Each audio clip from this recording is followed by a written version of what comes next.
दुनिया के हर कोने में एक ऐसी शक्ति होती है जिसे ना तो देवियों में गिना जाता है, ना ही राक्षसों में और ना ही इंसानों में।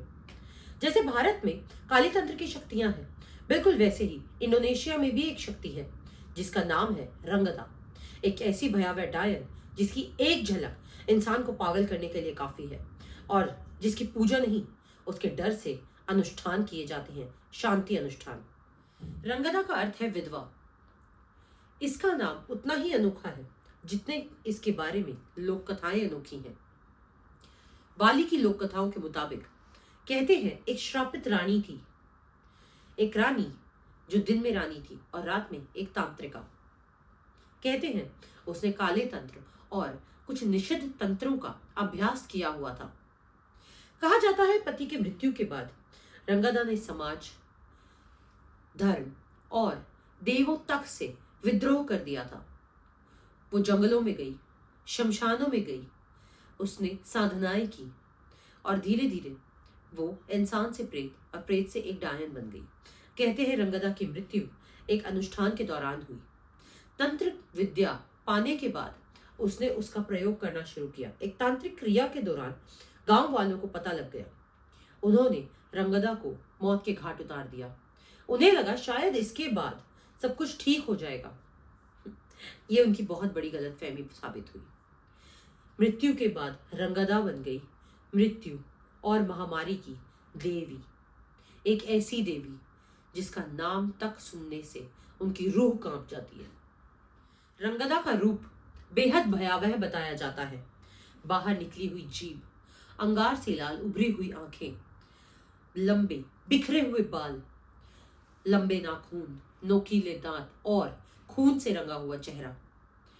रंगदा का रूप ना तो सुंदर दिखाया जाता है और ना ही लोक कथाओं में उसे सुंदर बताया जाता है, क्योंकि वो सुंदरता का नहीं बल्कि भय का प्रतीक और अवतार मानी जाती है, जिसे डर कर उसकी शांति के लिए, उसे प्रसन्न करने के लिए कई प्रकार की पूजाएं और अनुष्ठान आज भी बाली में किए जाते हैं।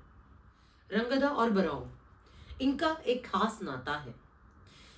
ये दोनों एक ही सड़क के दो अलग किनारे हैं जो एक दूसरे से बिल्कुल उल्टी दिशा में चलते हैं, पर रहेंगे हमेशा साथ। जहां भरौं धर्म, रक्षा और संतुलन का प्रतीक माना जाता है, वहीं रंगदा काला जादू, तंत्र, मृत्यु और अराजकता की देवी मानी जाती है।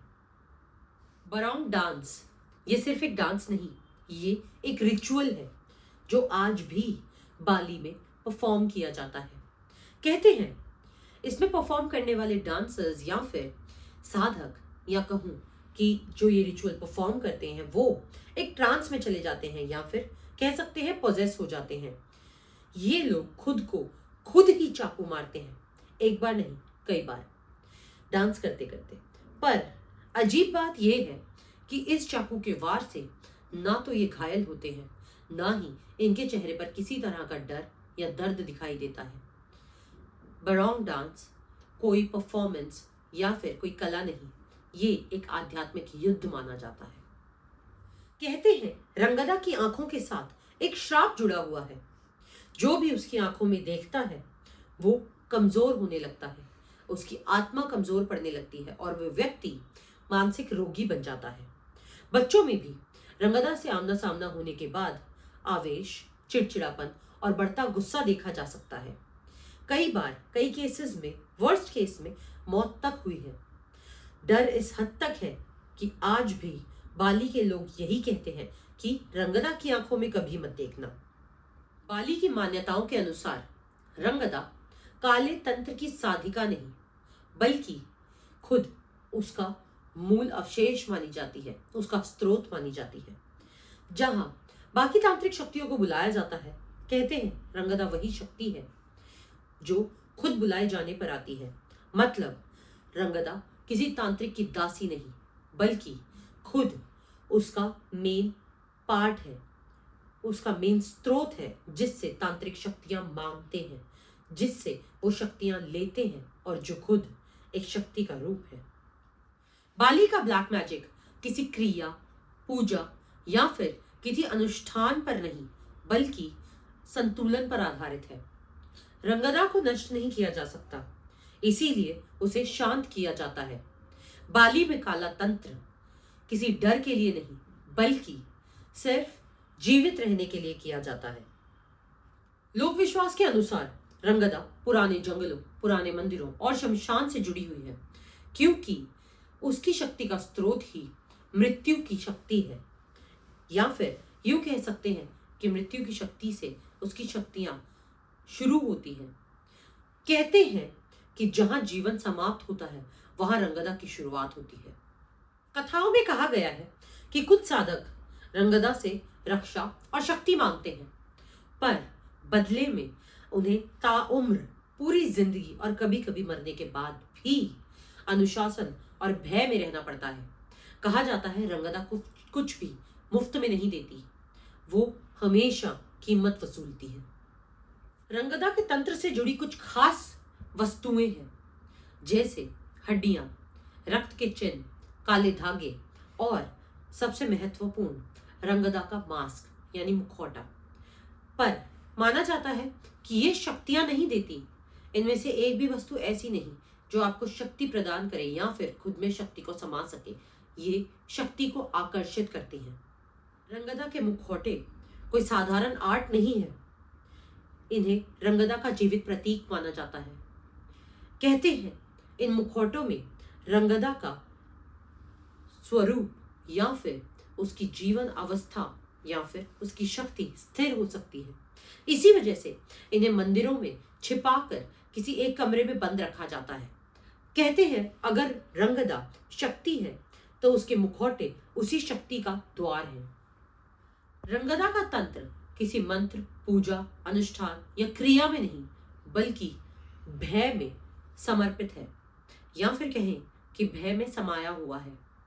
जब भय अपनी ऊंची सीमा पर या फिर हद से ज्यादा बढ़ जाता है, तब कहते हैं रंगदा स्वयं प्रकट हो जाती है। बाली द्वीप की मान्यता के अनुसार रंगदा किसी पर सीधे वार नहीं करती। वो सीधे किसी एक व्यक्ति पर नहीं आती।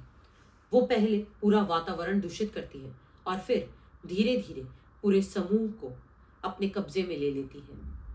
कहते हैं रंगदा सीधा अटैक नहीं करती, वो वार नहीं करती। वो धीरे धीरे सबसे पहले शरीर पर कब्जा नहीं करती, बल्कि पहले मन और भय पर अधिकार करती है।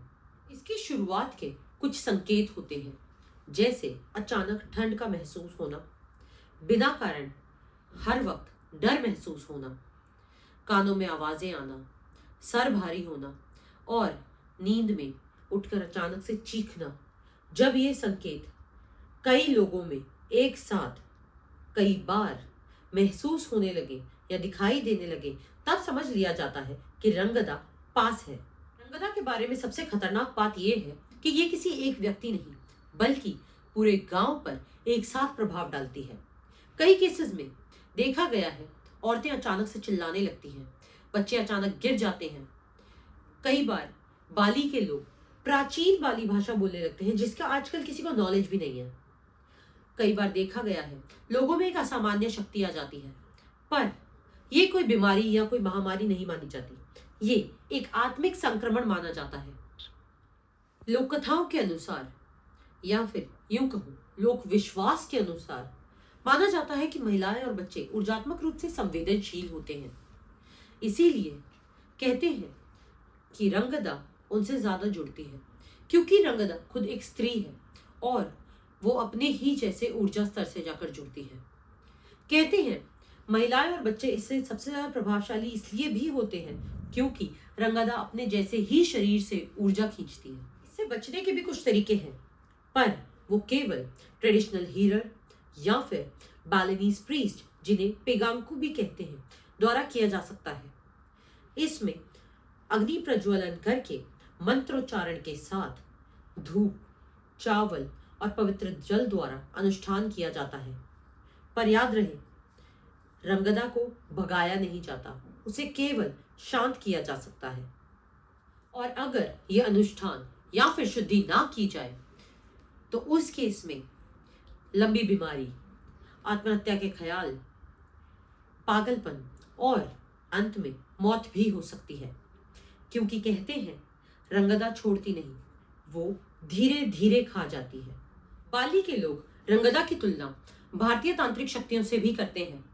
कहा जाता है कि एक चुड़ैल और एक पिशाचिनी की शक्तियां मिलाकर रंगदा की शक्तियां बनती हैं। वहां इसे किसी देवी का विकृत रूप भी माना जाता है। कहते हैं कि रंगदा भारतीय तांत्रिक शक्तियों का ही, या फिर कुछ विद्वानों का मानना है कि रंगदा भारतीय तांत्रिक ऊर्जा का एक विदेशी स्वरूप है। रंगदा का मुखौटा अपने आप में काफी रहस्यमयी माना जाता है। कहा जाता है कि ये मास्क कोई निर्जीव कला नहीं, बल्कि रंगदा के मुखौटे स्वयं जीवित हैं। कहते हैं कि जिस जगह मंदिरों में इन्हें बंद करके रखा जाता है, वहां से रात को हलचल की आवाजें आती हैं। कुछ लोक मान्यताओं के अनुसार, कुछ विश्वास के अनुसार या कुछ कथाओं के अनुसार ये भी माना जाता है कि मुखौटे खुद ब खुद हिलने लगते हैं। कहते हैं कि रंगदा के मुखौटे कोई मास्क नहीं, बल्कि खुद बंद आत्माएं हैं। बाली में रंगदा को कोई भूतकाल की कहानी नहीं, बल्कि एक सक्रिय शक्ति माना जाता है। वहां माना जाता है कि रंगदा कोई पुरानी कहानी नहीं, ये कोई मरी हुई चीज नहीं, बल्कि एक ऐसी सक्रिय शक्ति है, एक ऐसी जीवित शक्ति है जो सही परिस्थितियों में या फिर डर के माहौल में वापस जाग भी सकती है। आज भी बाली के कई मंदिर आम लोगों के लिए बंद रखे जाते हैं। कई जंगलों में, कई जगहों पर लोगों का जाना निषिद्ध माना जाता है। कई जगह ऐसी हैं जहां पर्यटकों को जाने से पहले कुछ जानकारी या फिर ये बोलूं चेतावनी दी जाती है। ये वो जगह है जहां पर रंगदा की शक्ति प्रबल मानी जाती है, जहां पर उसके मुखौटे और उसके प्रतीक, उसकी निशानियां सुरक्षित रखी जाती हैं। क्योंकि कहा जाता है कि रंगदा को जहां शांत रखने की कोशिश की जाती है, वहां पर जिज्ञासा भी एक बहुत बड़ा अपराध हो सकती है। बरौंग रंगदा डांस ये कोई कार्यक्रम नहीं, ये कोई डांस परफॉर्मेंस नहीं, बल्कि ये निरंतर चलने वाला एक संतुलन अनुष्ठान है। कहते हैं अगर ये अनुष्ठान ना किया जाए तो वहां के इलाकों में महामारी, दुर्घटनाएं और कई बुरी घटनाएं घट सकती हैं। सूखा पड़ सकता है, अकाल आ सकता है। कहते हैं वहां रंगदा को हराने की कोशिश नहीं की जाती, बल्कि सिर्फ उसे याद दिलाया जाता है कि संतुलन बना रहे। लोक आस्था कहती है कि रंगदा एक चेतनात्मक ऊर्जा है जो कोई भी रूप ले सकती है, किसी भी रूप में कभी भी सामने आ सकती है। वहीं आस्थिक रूप में देखा जाए, आस्था कहती है या फिर आध्यात्म कहता है कि रंगदा एक नकारात्मक सामूहिक ऊर्जा है। शायद रंगदा इनमें से कुछ भी नहीं, या शायद दोनों है। शायद रंगदा कोई चेहरा नहीं, वो एक सामूहिक छाया है। अगर वो सिर्फ एक मिथ्या है तो फिर आज भी उसका असर, उसका प्रभाव इतना ज्यादा क्यों है? टेक्नोलॉजी बदल गई पर डर आज भी वही है।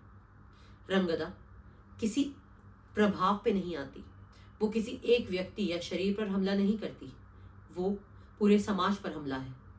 शायद इसीलिए बाली में आज भी कुछ नियम है, कुछ अनुष्ठान है, और आज भी वहां रंगदा से लड़ने की कोशिश नहीं की जाती, बस उसे शांत रखा जाता है।